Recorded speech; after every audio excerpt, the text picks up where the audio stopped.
Why did the Tecton cross the road? To get to the other site. No? Try this. Why are Tecton jokes always a hit? They have a solid foundation. Better? Tecton is Greek for carpenter or builder. Wood sometimes, but mostly stone. Look around Galilee. You see all the wood? No, you don't. Rock is what we have. In abundance, everywhere you look. Stone. Naturally, an important tool for a Tecton? A level. Not those spirit levels with the bubble like you have. Oh no. We use containers of water. Because one thing hasn't changed over time. If you don't build level, you're in trouble. And that's not a joke. Some scriptures are central, spoken by Jesus himself as keys to understanding all others. These foundational verses give us a starting point for every difficult question. The humor of Jesus sometimes gets lost on you. Sad. Really, we got his jokes. Jesus and his original audiences knew background modern readers simply don't have. On one occasion, he told a story about two men who built houses. And is it ever funny? The first man built his house on the sand at the bottom of a canyon where it was impossible to have a firm foundation. Inevitably, as everyone in the crowd knew, a flash flood would come down and whoosh, sweep away the house. That always got a laugh. Not the whoosh, the illustration. I guess the whoosh is funny, but the idea that a man, any man, Tecton or not, would build a house in that location, well, it was ludicrous. Foolish is what Jesus called him, and I think that's being way too generous. The second man in the story built his house on top of a canyon where the foundation could be built firmly on rock. Flash floods swept down the canyon. Wise man and family were safe. Watched the water sweep away everything in its way. Oh, so sad. But not their house. Not the house of the wise man. Nope, they were fine. Jesus finishes his story about the builders, foolish and wise, and he turns, and honestly, I think he winks at me. Maybe he knows I'm funny. Maybe it's the tools in my belt, but he sees that we have something in common. We're both Tectons. We both know how to work with stone and wood, whether something small as a door or an ox yoke or as large as a building. In fact, Jesus and his Father probably worked alongside me and hundreds of other Tectons at the nearby town of Sepphoris, where we all got hired for this huge building project of Herod Antipas. Maybe he's heard my jokes. Oh, I'm sorry. As a builder, Jesus knows a house needs to be built on a firm foundation. As a teacher of God's Word, he knows good teaching needs to be built on a firm foundation too. That way, when stuff comes along to whoosh, wash it away, it withstands the test. Builders in my day had an inviolable rule, the rule of the bottom row. The first row of stones on a foundation had to be large and had to be perfectly level. Any tiny deviation from level would grow as the walls went up. That would result in a weak and unstable wall. You didn't want to be known as that Tecton when time took its toll. No, sir. Jesus' foundation? As a teacher, not a Tecton, the Hebrew Scriptures, what modern people call the Old Testament. And of all the Scriptures, Jesus points out two commandments which act as his bottom row. In fact, Jesus says all the teachings, all of the teachings of the law of Moses and of the prophets hang on these two commandments. He says the most important commandment found in the book of Deuteronomy, chapter 6, verse 5, is love the Lord your God with all your heart and with all your soul and with all your mind, and love your neighbor as yourself, according to Jesus.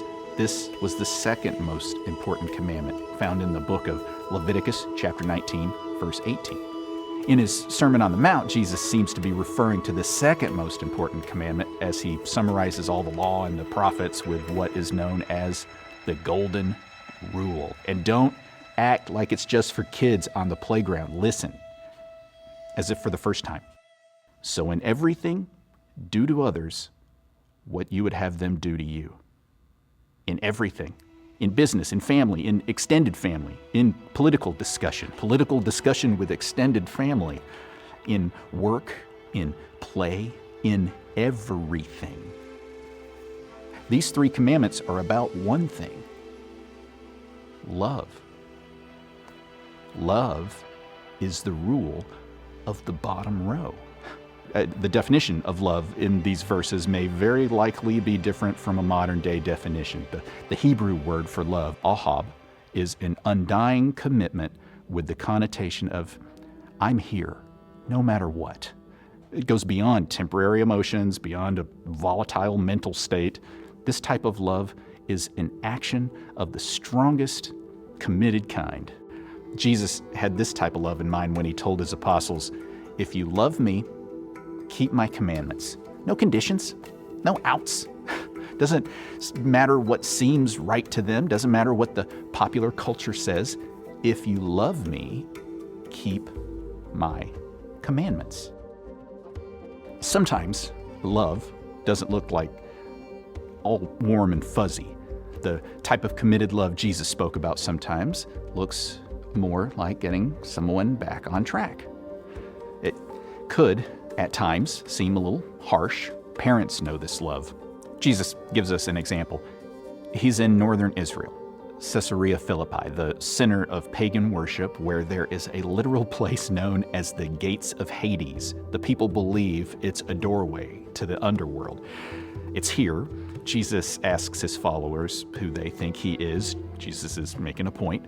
Peter says, "You are the Messiah, the Son of the living God." Jesus applauds Peter, says only God could have revealed that to him.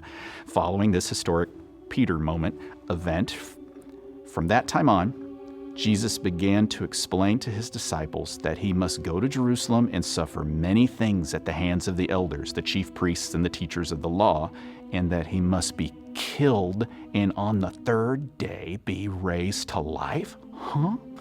Now put yourself in Peter's shoes.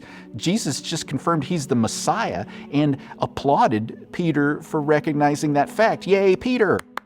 Yet, Peter and everybody else knows the Messiah will save Israel from the Romans, and the Messiah will never die. Everybody knows that. Romans gone, Messiah here.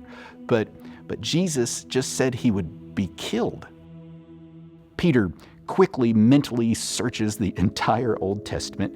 He can think of nothing saying the Messiah will need to suffer and die. Jesus, bless his heart, must be making a mistake. So Peter gently takes him aside to inform him that this will never happen, can't happen to the Messiah.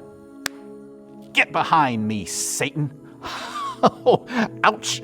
Jesus sets him straight, then continues, "You are a stumbling block to me. You do not have in mind the concerns of God, but merely human concerns." Okay, Peter just got called Satan.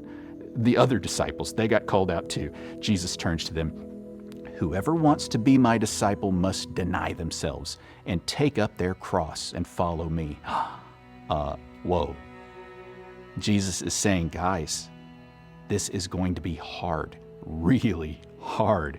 And the way you're going to get through this is by keeping in mind the concerns and desires of God, not your own. "Be holy because I am holy," God told his people. Every Jewish person knows this, including Peter. God isn't saying be perfect. He's saying be different. Be set apart for his work. Not to be like everybody else who is focused on their own worlds and lives and desires instead of God's. How, you may be asking? Back to the rule of the bottom row. The first stone laid is called the cornerstone. Everything about the rest of the bottom row and the direction of the walls and the strength of the house depends on a perfect cornerstone. And within a few years, Christians everywhere will know Jesus himself is the perfect cornerstone. A foundation provides its greatest strength when the cornerstone is perfect and the bottom row is exactly level, not even a half a bubble off. God's commandments are to be followed exactly, not even half a bubble off. Nothing that comes up in life can wash away your foundation with Jesus as the cornerstone and the bottom row of the 3 commandments of love. When wrestling with hard questions of life, when dealing with the hard situations from a biblical viewpoint, when building your faith, know the answer will never, ever violate the 3 commandments. This tekton recommends total dependency on the greatest tekton who ever lived as your cornerstone, Jesus, and building a level foundation with his 3 rules of the bottom row. Love the Lord, your God, with all your heart and with all your soul and with all your mind. Love your neighbor as yourself. In everything, do to others what you would have them do to you. Do these 3 things, and you will nail it every time. I think Jesus would have laughed at that. He would have gotten it.